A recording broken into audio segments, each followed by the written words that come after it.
Episode -9 थप्पड़। अगले दिन सुबह सौम्या जल्दी उठ गई थी। वो तैयार हुई और नीचे चली गई। सौम्या का कुछ भी भारी ब्रेकफास्ट खाने का मन नहीं था क्योंकि उसकी तबीयत ठीक नहीं लग रही थी। उसे बड़ी ही अजीब सी फीलिंग आ रही थी जो उसे आज से पहले कभी नहीं हुई। लेकिन वो ये बात किसी को भी बताना नहीं चाहती थी क्योंकि आज से उसे ऋषित के साथ उसके ऑफिस जाना था। कुछ देर में ऋषित दादाजी के साथ उनके रूम से बाहर निकले और उन दोनों को एक साथ देखकर सौम्या अपनी जगह पर उठकर खड़ी हो गई। तभी दादाजी ने सौम्या की तरफ देखा और मुस्कुराते हुए कहा, गुड मॉर्निंग संजना बेटा, क्या तुमने ब्रेकफास्ट कर लिया? सौम्या ने दादाजी की तरफ देखकर तुरंत हाँ में सिर हिलाते हुए कहा, हाँ दादाजी बस हो ही गया। दादाजी सौम्या की तरफ देखकर मुस्कुराते हुए बोले, कोई बात नहीं बेटा, आराम से बैठकर पहले अपना नाश्ता फिनिश कर लो और उसके बाद ऋषित के साथ ऑफिस चली जाना। दादाजी ऋषित की तरफ मुड़े और बोले, मैं मंदिर जा रहा हूँ, तुम संजना को लेकर ही ऑफिस जाना।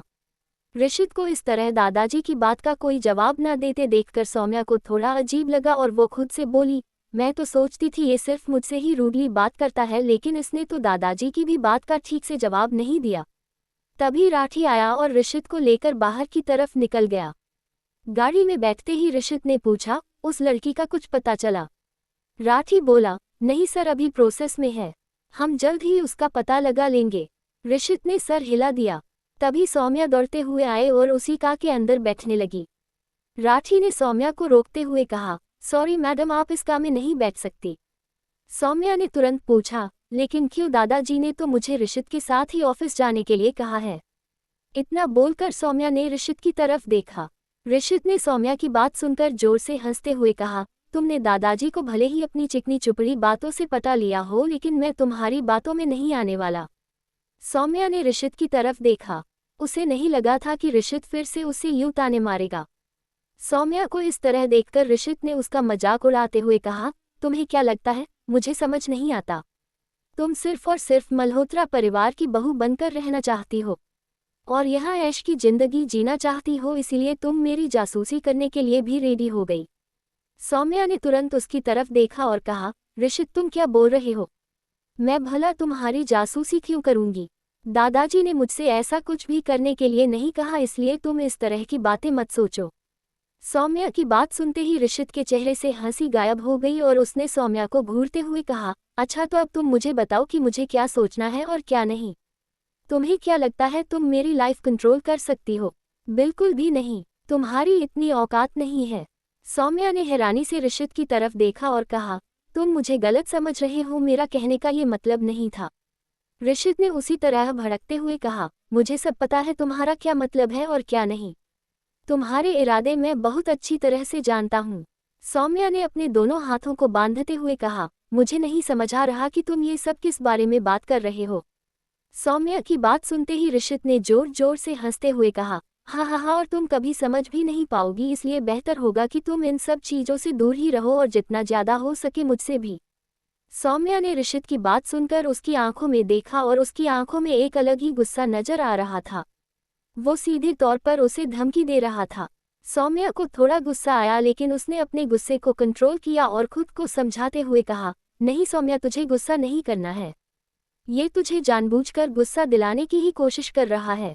लेकिन तू इसकी बातों में नहीं आएगी, क्योंकि अगर तूने गुस्से में आकर कोई गलत कदम उठा लिया तो तुझे ये नौकरी भी छोड़नी पड़ेगी, और अगर दादाजी को सारी बात पता चल गई तो पता नहीं क्या होगा, इसलिए तुझे गुस्सा नहीं करना है।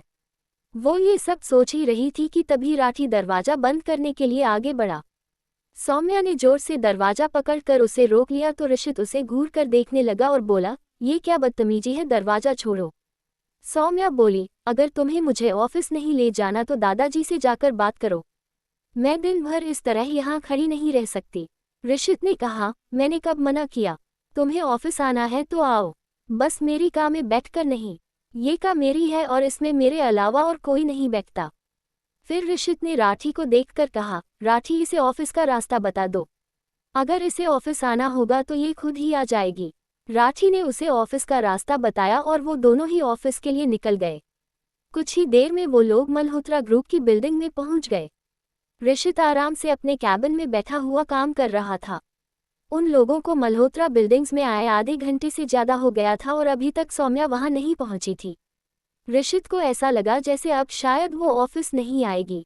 अल्पविराम। वही सौम्या कुछ ही देर बाद ऑटो से उतरी और मल्होत्रा बिल्डिंग के गेट पर चली गई। जैसे ही वो मैं गेट पर पहुंची तो वहां के सिक्योरिटी गार्ड ने उसे ऑफिस के अंदर जाने से साफ साफ मना कर दिया। मैडम, आप अंदर नहीं जा सकती। ये पहली बार था जब सौम्या मल्होत्रा बिल्डिंग के ऑफिस आई थी। सौम्या सिक्योरिटी गार्ड को समझाने की कोशिश करने लगी, मुझे जल्द से जल्द ऋषित से मिलना है। मुझे ऑलरेडी लेट हो गया है। मैंने आज ही यहाँ ज्वाइन किया है। वो बात कर ही रही थी कि तभी पीछे से एक आवाज आई, क्यों रोक रहे हो, इन्हें जाने दो, और आज के बाद इन्हें कभी इस तरह मत रोकना। सौम्या पीछे मुड़कर उस आवाज की तरफ देखने लगी। वहां पर रॉनी खड़ा था। सिक्योरिटी गार्ड ने उसे देखकर जल्दी से हाँ में अपना सिर हिलाया और वहां से चला गया। सौम्या को समझ नहीं आ रहा था कि वो उसे क्या कहे। रॉनी उसकी बात समझ गया और बोला, तुम इतना मत सोचो, चलो हम अंदर चलते हैं। रॉनी उसे लेकर बिल्डिंग के अंदर जाने लगा और बोला, वैसे तुमने जो खीर बनाई थी वो सच में काफी टेस्टी थी। सौम्या हल्के से मुस्कुराते हुए बोली, मुझे अच्छा लगा कि तुम्हें वो पसंद आया।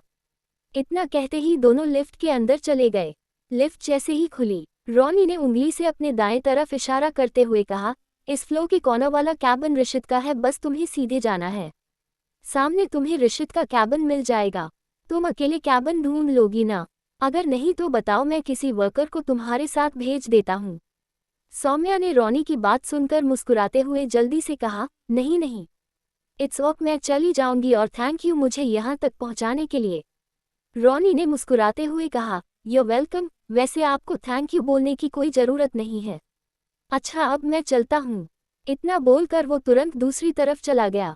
सौम्या ने सोचा, पता नहीं दो भाइयों के बीच में इतना ज़्यादा फर्क कैसे है। सौम्या दूसरी तरफ मुड़ी और बोली, फिलहाल तो मुझे ऋषित का कैबिन का ढूंढना है। सौम्या उस पूरी जगह को ध्यान से देखते हुए ऋषित का ऑफिस ढूंढने लगी। उसने देखा कि सामने ऋषित का कैबिन था। उस केबिन का दरवाजा हल्का सा खुला हुआ था। सौम्या ने देखा कि एक लड़की ऋषित के सामने बैठी हुई थी। पीछे से देखने पर ऐसा लग रहा था जैसे वो उसे किस कर रही हो। उसे देखते ही सौम्या ने अपने आप से कहा, ये ऋषित खुद को कितना शरीफ समझता है, लेकिन आज पता चला कि ये कितना घटिया आदमी है। वो ये सब सोच ही रही थी कि तभी उस लड़की की आवाज़ आई, ऋषित, तुम्हें तो पता ही है कि तुम इस हालत में मेरा कुछ बिगाड़ नहीं सकते। अगर तुमने मेरी बात नहीं मानी तो तुम्हें तो पता ही है कि मैं क्या कर सकती हूँ। मैं तो बस तुमसे थोड़े फेवर चाहती हूँ, क्या तुम इतना नहीं कर सकते? वैसे भी इस बारे में किसी को कुछ भी पता नहीं चलेगा। ऋषित बोला, ये सब तुम बहुत गलत कर रही हो। मैं कुछ कर नहीं पा रहा हूँ तो इसका मतलब ये नहीं है कि तुम कुछ भी करोगी मेरे साथ। Please get out. वो लड़की बड़ी ही कोमल आवाज में बोली, ये तुम कैसी बातें कर रहे हो मेरी जान? मैं तो बस तुम्हारे थोड़ा करीब आना चाहती हूँ। तुम समझ रहे हो ना मैं क्या बोल रही हूँ? इतने कहते हुए जैसे ही वो ऋषित की तरफ झुकी तभी ऋषित ने उसे झटके से दूर किया। तभी एक जोर की आवाज आई और वो लड़की फर्श पर गिरते ही करा उठी और चिल्लाते हुए बोली, तुम मेरे साथ ऐसा कैसे कर सकते हो? उस लड़की ने काफी ज्यादा मेकअप किया हुआ था, लेकिन उसके बाल पूरी तरह से बिखर गए थे और वो काफी ज्यादा गुस्से में लग रही थी। तभी सौम्या की नजर ऋषित पर पड़ी। ऋषित ने उस लड़की की तरफ देखकर भारी आवाज में कहा, इतना चिल्लाने की जरूरत नहीं है, जस्ट गेट आउट। उस लड़की ने गुस्से से ऋषित की तरफ देखते हुए कहा, आखिर तुम खुद को समझते क्या हो मिस्टर ऋषित मल्होत्रा? उस लड़की को इस तरह इतने गुस्से से बात करते देखकर सौम्या को समझ नहीं आया कि आखिर वो लड़की कौन है और क्यों इस तरह से ऋषित से बात कर रही है। उस लड़की ने ऋषित को देखकर आगे कहा, तुम्हारी हिम्मत कैसे हुई कि तुम मुझे रिजेक्ट करो?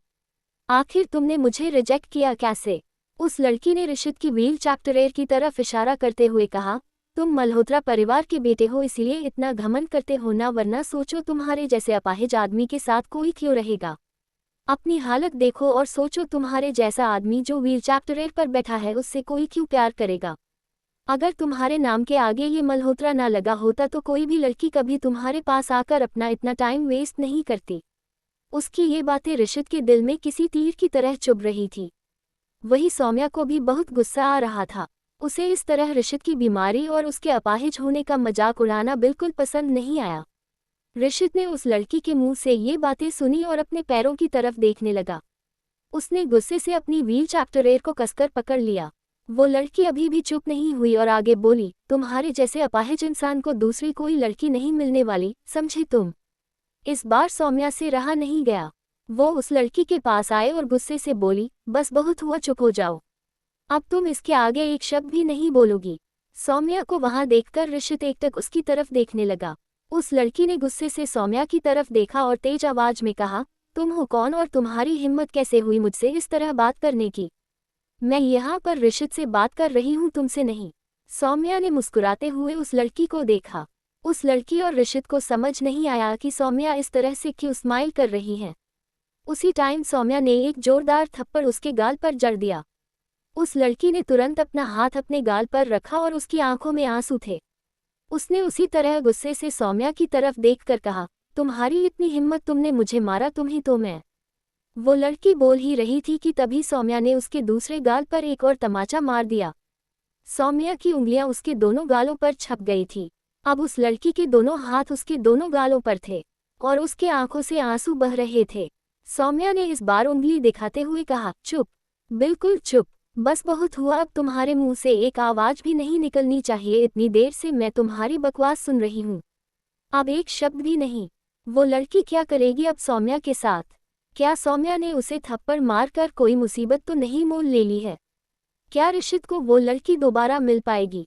Episode 10 Saumya shocked. सौम्या उस लड़की के बिल्कुल करीब गई और बोली, जस्ट शट अप, तुम्हें समझ आ भी रहा है कि तुम क्या बोल रही हो? तुम किसी की वीकनेस का मजाक उड़ा रही हो। सौम्या उस लड़की के आगे बहुत खूबसूरत लग रही थी। उसने न ही कोई मेकअप किया था और न ही ज्यादा फैशनेबल कपड़े पहने थे।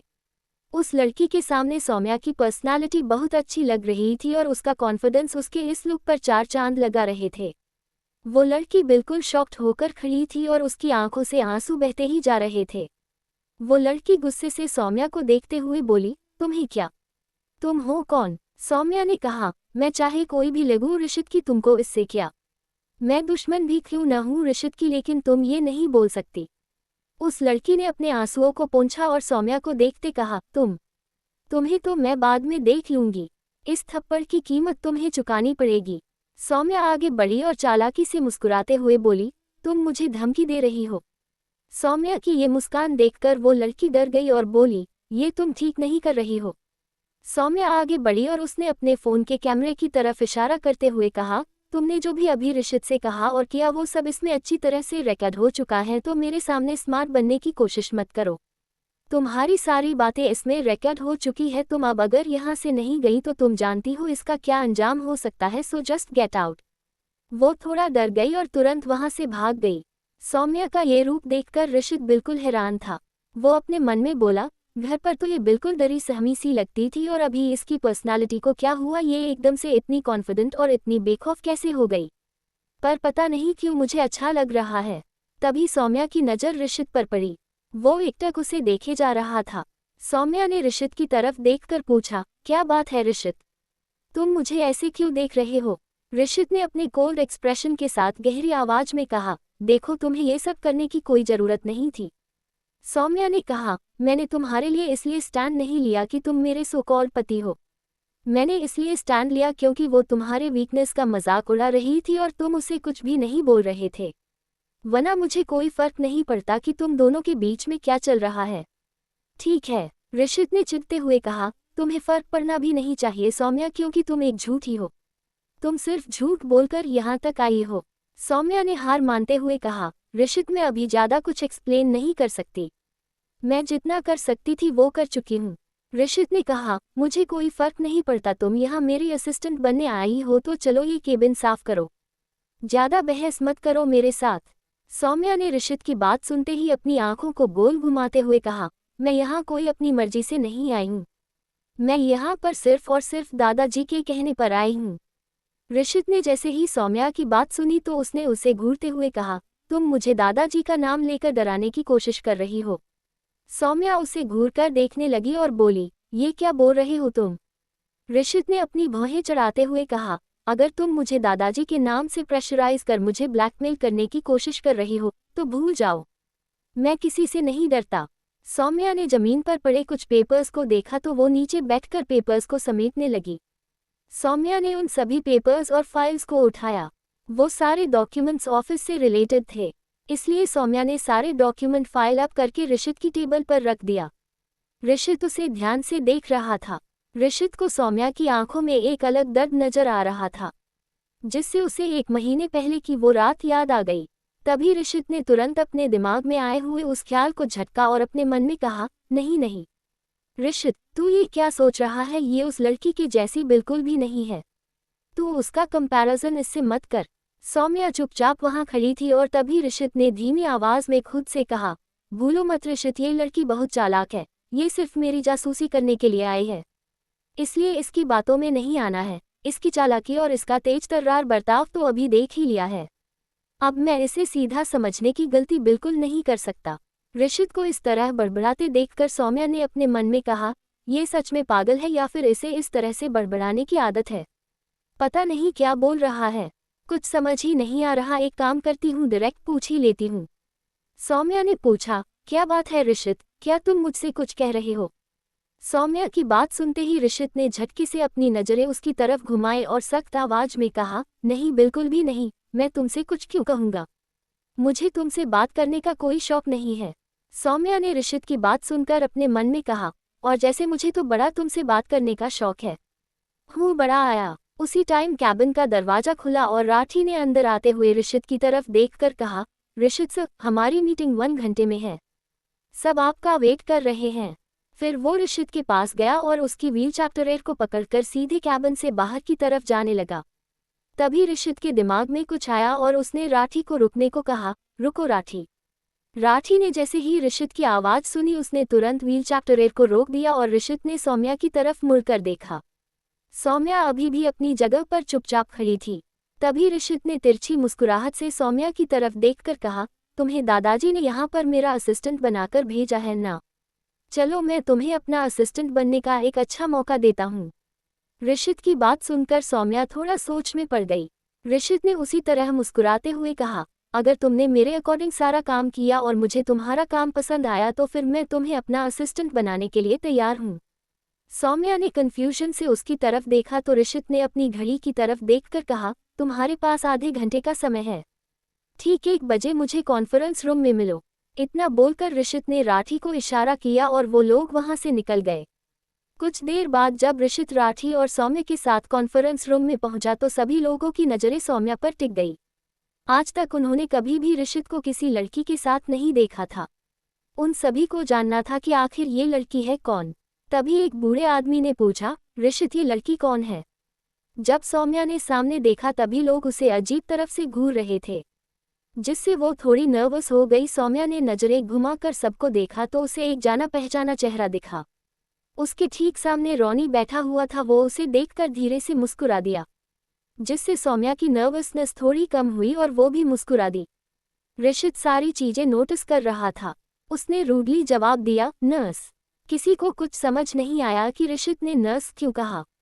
उस बूढ़े आदमी ने फिर से पूछा, ये क्या बोल रहे हो तुम ऋषित? ऋषित ने उन्हें समझाते हुए कहा, दादाजी ने मेरे लिए एक नर्स हायर की है जो मेरी हेल्थ और डेली रूटीन का ध्यान रखेगी। सौम्या ने सर नीचे किया और ऋषित की तरफ देखने लगी। उसका चेहरा पीला नजर आ रहा था। उसने खुद से कहा, मैं तो इसकी असिस्टेंट हूं ना, फिर इसने नर्स क्यों कहा? कॉफी। तभी ऋषित की आवाज आई जिससे सौम्या का ध्यान टूटा। उसे समझ ही नहीं आया कि वो किसको कॉफी लाने को बोल रहा है, लेकिन जल्दी ही वो समझ गई और कॉफी बनाने रूम से बाहर चली गई। जब वो वापस आई तो मीटिंग शुरू हो चुकी थी। उसने कप को ऋषित के सामने रखा और जैसे ही ऋषित ने पहला सीप लिया वो सौम्या को घूरने लगा और बोला, इट्स टू स्वीट। सौम्या वो कप लेकर बाहर चली गई। वो जब भी कॉफी बनाकर लाती हर बार ऋषित कोई न कोई नुक्स निकालता। कभी कहता बहुत गर्म है तो कभी कहता बहुत ठंडी है और कभी कहता कि बहुत कड़वी है। ये इस वक्त सौम्या से किसी चीज का बदला ले रहा था। ये बात सौम्या भी अच्छी तरह से समझ गई थी, लेकिन वो कुछ भी नहीं कर सकती थी। इस बार तो ऋषित ने कॉफी जमीन में ही फेंक दी और बोला, यह कितना गंदा टेस्ट है, क्या तुम इसी तरह से काम करती हो? अब रॉनी को भी बुरा लगने लगा था। उसने धीरे से कहा, तुम्हें नहीं लगता कि ये ज्यादा हो रहा है? ऋषित ने रॉनी को घूरते हुए कहा, तुझे क्यों इतना बुरा लग रहा है? पसंद करता है क्या तू उसको? रॉनी ने कहा, भाई कुछ तो शर्म कर यार, भाभी है वो मेरी, तो तू क्यों हर बार बीच में आ जाता है उसको डिफेंड करने के लिए? शांत बैठ न। रॉनी ने कहा, ठीक है ये तुम्हारा पर्सनल मैटर है, इतना बोलकर ऋषित सौम्या को देखने लगा। सौम्या की आंखें दर्द से भरी हुई थी। ऋषित को कुछ समझ नहीं आया और वही सौम्या जल्दी से दूसरा कॉफी बनाने चली गई। इस बीच मीटिंग खत्म हुई और सभी लोग वहां से चले गए। ऋषित जैसे ही वो कार में बैठा तभी उसे सौम्या की वो औखी याद आ गई। उसने राठी को देखते हुए पूछा, क्या कुछ पता चला? राठी ने जवाब दिया, नहीं सर, हमें कुछ भी पता नहीं चल पाया है। वो लिस्ट किसी ने गायब करवा दी है। मैंने काफी कोशिश की लेकिन कुछ भी हाथ नहीं लगा। ऋषित ने गुस्से से राठी की तरफ देखते हुए कहा, राठी तुम पागल हो क्या? ऐसे कैसे तुमने लिस्ट गुमा दी? ऋषित को इस वक्त बहुत तेज गुस्सा आ रहा था। वो जिस लड़की को इतने वक्त से ढूंढ रहा था वो उसे मिल ही नहीं रही थी। उसे कुछ भी समझ नहीं आ रहे था कि आखिर वो उसे कैसे ढूंढे। शुरुआत में उसने इस चीज को सीरियसली नहीं लिया था लेकिन अब उसे समझ आ गया था कि ऋषित उस लड़की के बिना बिल्कुल अधूरा सा है। वो उसके बिना जीना ही नहीं चाहता। वो अब उसके लिए इतनी जरूरी थी जितना उसकी सांसें। राठी ने अपने हालात समझाते हुए कहा, सर हम पूरी कोशिश कर रहे हैं, आप बिल्कुल भी फिक्र मत कीजिए। क्या आपको कुछ भी याद है उस रात के बारे में? कोई सामान या कोई भी चीज? आप कोई हिंट दे सकते हो हमें जिससे उस लड़की को ढूंढने में हेल्प हो सके? तभी ऋषित के दिमाग में कुछ आया और उसने कहा, राठी एक सोल्यूशन है। राठी ने खुश होते हुए पूछा, क्या सर? ऋषित ने सोचते हुए कहा, ऐसा मेरा मानना है राठी की इस बात को 1 महीने से ज्यादा हो गए हैं। तो इस हिसाब से वो अब तक प्रेग्नेंट हो गई होगी तो शायद वो कोई हॉस्पिटल भी गई होगी टेस्ट कराने के लिए, बट मैं श्योर नहीं हूँ। राठी ने कहा, ओके, मैं आपकी बात अच्छी तरह से समझ गया। मैं पता लगाता हूँ इस बारे में, बट सर इसमें काफ़ी समय लगेगा क्योंकि डेली बहुत से लोग प्रेगनेंसी टेस्ट कराने हॉस्पिटल आते हैं।